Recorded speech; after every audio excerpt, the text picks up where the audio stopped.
7वां अध्याय। अब मैं आप लोगों को राजा त्रिशंकु तथा हरिश्चंद्र का चरित्र सुनाने जा रही हूँ। ध्यान में। त्रिशंकु हरिश्चंद्र को चरित्र कहूँ मुनि समुझाए, पांडव पुत्र सुनने लगे मन में अति हर्षाय। हरिश्चंद्र दानी भये सूरज कुल में आए, धन संपत्ति सुत नारी सब किए दान हर्षाय। श्री सुखदेव जी बोले, राजा परीक्षित महाराज, मंधाता के पुत्र अम्बरीश गुणों में श्रेष्ठ थे। उनके पितामह युवनाश्व ने उन्हें पुत्रवाद पाला था। राजा अम्बरीश का पुत्र युवनाश्व तथा युवनाश्व का हरित पुत्र था। मंधाता के तीसरे पुत्र पुरुकुत्स ने नागराज वासुकी की कन्या नर्मदा से विवाह किया था तथा गंधर्वों को मार डाला। वासुकी ने प्रसन्न होकर पुरुकुत्स को वर दिया कि इस कथा के सुनने पर सर्पों का भय न रहेगा। राजा पुरुकुत्स त्रसदस्यु दूसरे पुत्र थे। उनके त्रिबंधन तथा उनके सत्यव्रत, जिनका नाम त्रिशंकु था, उत्पन्न हुए।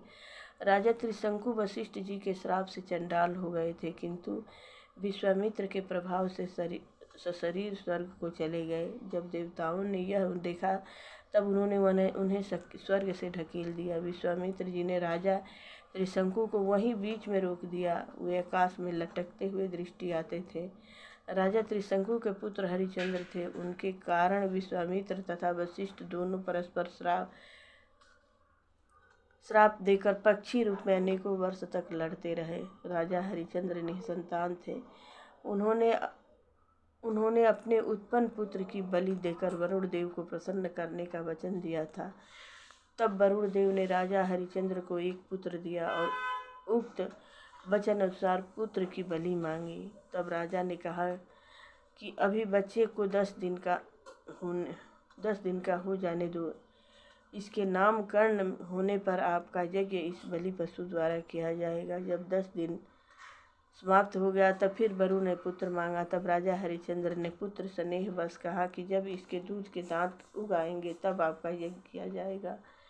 जब दांत उगाए तब फिर वरुण ने राजा से पुत्र मांगा। तो राजा ने कहा कि इसके दांत गिर कर नए दांत उग जाने पर आपका यज्ञ इस बलि पशु द्वारा करूँगा। इसी प्रकार राजा हरिश्चंद्र हीला हवाला करते रहे। जब रोहित को यह पता लगा कि वरुण मेरी बलि चाहता है, तब वह धनुष बाण तलवार लेकर वन को चला गया। वहाँ इंद्र के उपदेश से रोहित 6 वर्ष तक वन में रहे। तब उन्होंने अजिगर्त के पुत्र सुनहशेष को मूल लेकर यज्ञ पशु बनाने के लिए पिता के सामने उपस्थित किया। राजा हरिश्चंद्र को वरुण ने रुष्ट होकर महोदर रोग दे दिया। तब विश्वामित्र, वशिष्ठ, जमदग्नि आदि महर्षियों ने वरुण देव का यज्ञ किया। इंद्र ने राजा हरिश्चंद्र से प्रसन्न होकर सोने का रथ दिया। ही राजन, आगे सुनहशेष की कथा वर्णन करूँगा। सत्यवादी हरिश्चंद्र अपनी पत्नी के साथ सत्य की परीक्षा में दृढ़ रहने के कारण विश्वामित्र ने प्रसन्न होकर उन्हें ज्ञान का उपदेश दिया। उसके प्रभाव से राजा हरिश्चंद्र ने परम पद प्राप्त किया था। प्रेम से बोलिए मंगलमय भगवान की जय हो। जय जय अष्ट सिद्धि नवनिधि की जय हो। मायापति की जय हो। अब मैं आप लोगों को राजा सगर का चरित्र सुनाने जा रही हूँ। ध्यान पूर्वक सुनिएगा। सगर प्रतापी नृपति ने किए एक सतयाग, 60 सहस्र सुत नृपति के कपिल किए सब काज। ठाक प्रेम से बोलिए मंगलमय भगवान की जय हो। सुखदेव जी बोले, राजन, रोहिताश्व का पुत्र हरित था तथा हरित का पुत्र चंप था, जिसने चंपापुरी बसाई। राजा चंप का पुत्र सुदेव, उसका वित्रय उसका भसक पुत्र था। भसक का पुत्र वृक तथा उसका पुत्र वाडक था। राजा वाडक का राज्य शत्रुओं ने छीन लिया। वह वन को चला गया। वृद्धावस्था के कारण उनकी मृत्यु हो गई, किंतु उसकी पत्नी के गर्भ होने के कारण उसे ऋषियों ने सती नहीं होने दिया। जब उस रानी की सौतोन को उसके गर्भवती का पता चला, तब उन्होंने उसे गर्भ विष दे दिया। उस गर का उस बालक पर कोई प्रभाव न हुआ। वह बालक सगर उत्पन्न हुआ, अति विष सहित उत्पन्न हुआ। इसी कारण उसे सगर कहने लगे। राजा सगर जगत विख्यात चक्रवर्ती राजा थे। राजा सगर एक बार यज्ञ कर रहे थे। उनके 100वें यज्ञ की समाप्ति पर यज्ञ के घोड़े को इंद्र चुरा कर ले गया और कपिल मुनि के आश्रम में पीछे बांध आया। उसे भय था कि 100वें यज्ञ की समाप्ति पर सगर मेरा इंद्रासन ले लेंगे। यज्ञ पशु की चोरी होने से राजा सगर के 8 सहस्त्र पुत्रों को अति चिंता हुई। वे उस अश्व के रक्षक थे। जब उन्होंने बहुतेरा तलाश किया और कोई पता न चला, तब उन्होंने पृथ्वी को खोदना आरंभ किया। वे पृथ्वी खोदते खोदते पाताल लोक में समुद्र तट पर जा निकले। वहाँ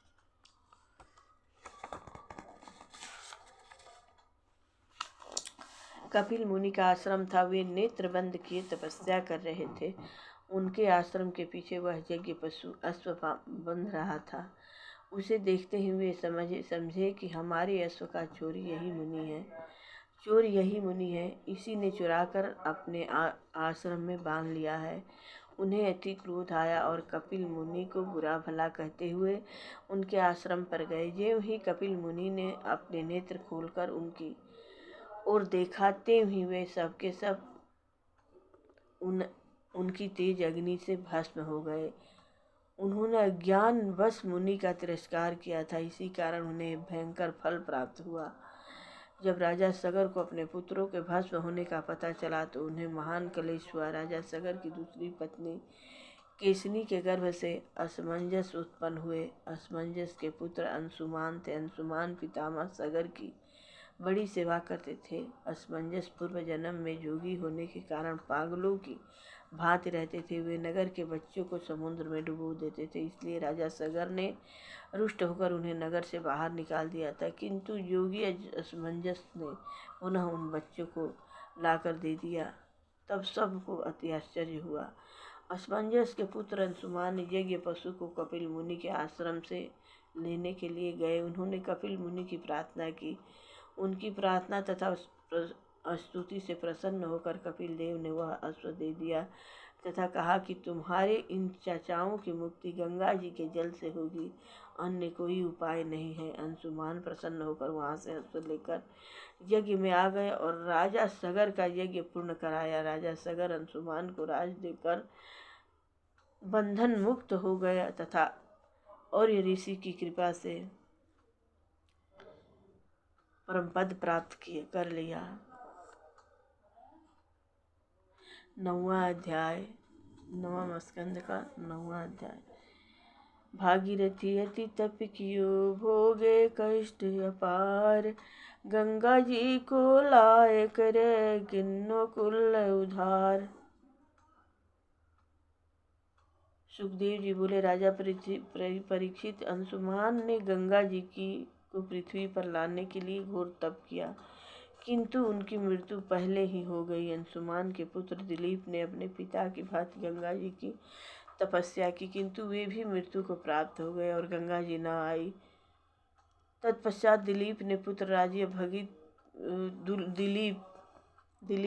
राजा भागीरथ ने गंगा जी के लाने के लिए घोर तप किया। तब गंगा जी ने प्रसन्न होकर राजा भागीरथ को दर्शन दिया और वर देने के लिए कहा। तब भागीरथ ने हाथ जोड़कर कहा कि आप मृत्युलोक में पधारें। गंगा जी ने कहा, हे राजन, जिस समय मैं स्वर्ग लोक से पृथ्वी पर आऊंगी, उस समय मेरे वेग को कौन सहन करेगा। आकाश से पृथ्वी पर गिरते ही मेरी तीव्र धारा पृथ्वी में समाकर रसातल को चली जाएगी। इस कारण मेरे वेग को सहन करने वाला होना चाहिए। दूसरे मेरे में पापी जन पाप धोएंगे, उन पापों को मैं कहाँ धोने जाऊंगी। राजा भगीरथ ने कहा, ही माता, जिन साधु पुरुषों ने अपने इन लोक और परलोक को त्याग कर निरंतर भगवान की आराधना की है, वे निष्पाप भक्तजन अपने शरीर स्पर्श से तुम्हारे पापों को नष्ट कर देंगे, क्योंकि उनके पापों को स्वयं भगवान नष्ट करते रहते हैं। भगवान रुद्रदेव तुम्हारे वेग को सहन करने में समर्थ हैं। ऐसा कहकर राजा भगीरथ ने भगवान रुद्र को प्रसन्न किया। तब भगवान रुद्र ने प्रसन्न होकर गंगा जी का वेग सहन करने के लिए उन्हें अपनी जटाओं में धारण कर लिया।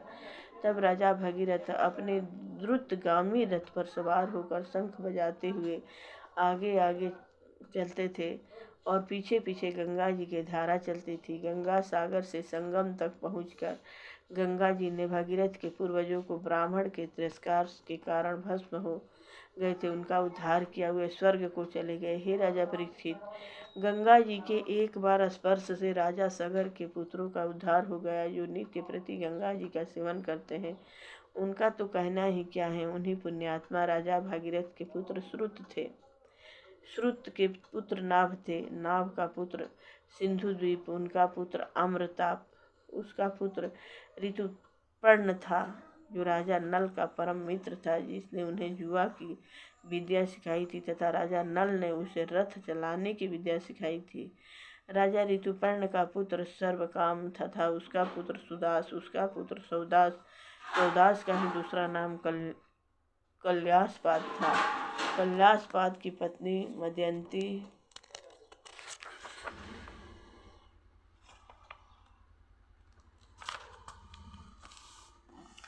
मदयंती थी। वह वशिष्ठ जी के श्राप से राक्षस हो गया था तथा निसंतान था।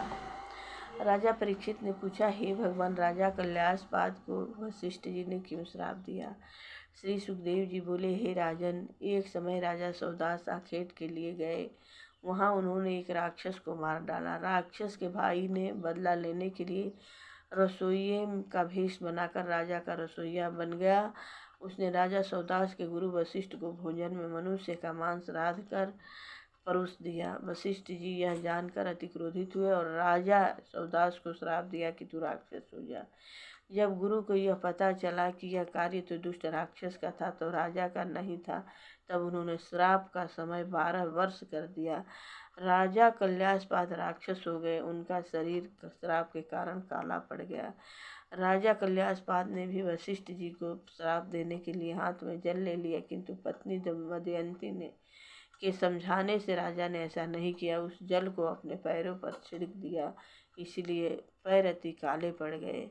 राजा कल्यासपाद ने वन में एक ब्राह्मण तथा ब्राह्मणी को विहार करते हुए ब्राह्मण को खा डाला।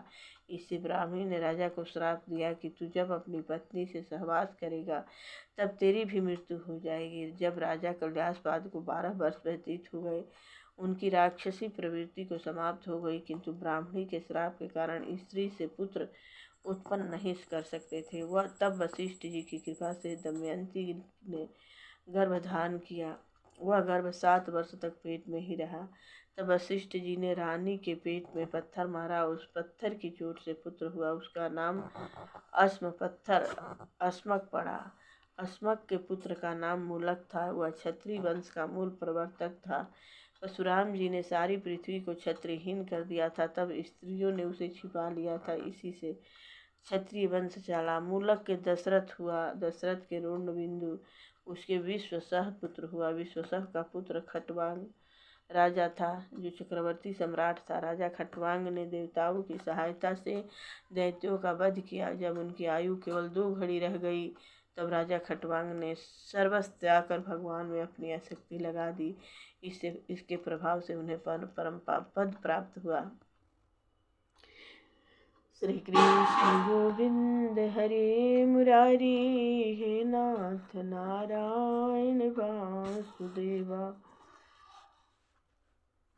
आरती श्री भागवत जी की करित पवित्र भावना है की। श्री नारायण मुख की पावाणी पढ़ते ब्रह्मा और ब्रह्माणी। शंकर पार्वती सुख मानी, कृष्ण कथा सुख धाम हरि की। आरती श्री भागवत जी की करित पवित्र भावना है की। संकादिक से शेष बखानी, नारद मुनि परम सुख मानी। व्यास मुनि सर्वोपर जानी, लिखी पुराण तिलक की टीकी। आरती श्री भागवत जी की करत पवित्र भावना है की। श्री सुखदेव व्यास ते सुन के, कही परीक्षित नृप से गुण के।